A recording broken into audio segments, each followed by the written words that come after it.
They told you slavery started in the 13 colonies, but by the Civil War, it had swallowed half the country, and the people enslaved weren't who you think they were. Let's enter this into evidence. By 1861, the U.S. had grown from 13 colonies to 34 states, and 15 of those states legalized slavery. But here's the problem.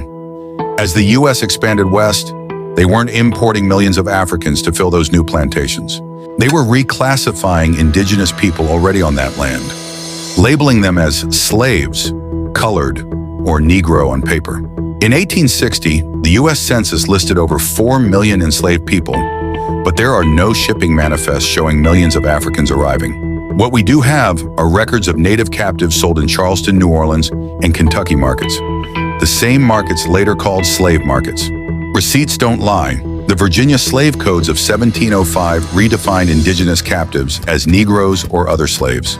The Massachusetts Act of 1675 allowed the sale of captured native people from King Philip's War into lifelong slavery. By 1750, colonies like South Carolina had more indigenous and mixed-blood slaves than African-born ones. Jace Weaver's The Red Atlantic documents indigenous enslavement networks across early America. Alan Galay's The Indian Slave Trade proves large-scale native enslavement before African imports peaked. U.S. Census data from 1790 to 1860 reveals categories like free-colored and slave often contained native names and tribes recoded as Negro. So when textbooks say slavery expanded westward, what they're really describing is the mass reclassification of indigenous Americans into the slave system. It was a paper genocide disguised as progress. The receipts show it.